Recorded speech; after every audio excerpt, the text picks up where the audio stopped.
बिस्मिल्लाहिर्रहमानिर्रहीम, अस्सलामु अलैकुम।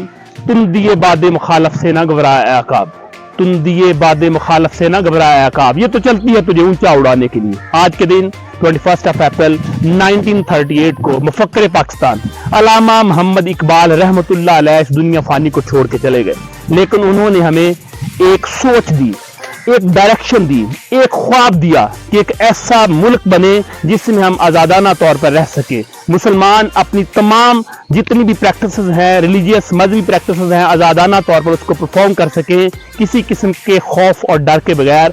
और एट द एंड 1947 को कायद-ए-आज़म मोहम्मद अली जिन्ना रहमतुल्लाह अलैह ने इसको अमली जामा पहनाया। तो उन्होंने अपनी शायरी के जरिए हमें प्रमोट किया, मोटिवेट किया कि हमने कभी भी लाइफ में प्रॉब्लम को प्रॉब्लम नहीं समझना, बल्कि प्रॉब्लम को चैलेंज बनाना है। जैसे उनका शेर था कि तुम दिए बादे मुखालफ से ना घबराया आकाब, कि अगर आपकी लाइफ में प्रॉब्लम्स हैं, अगर आपके एंटी डायरेक्शन में कोई मिसाइल आ रहे हैं, अगर आपकी लाइफ में कोई तूफान आ रहे हैं, तो उससे घबराना नहीं है।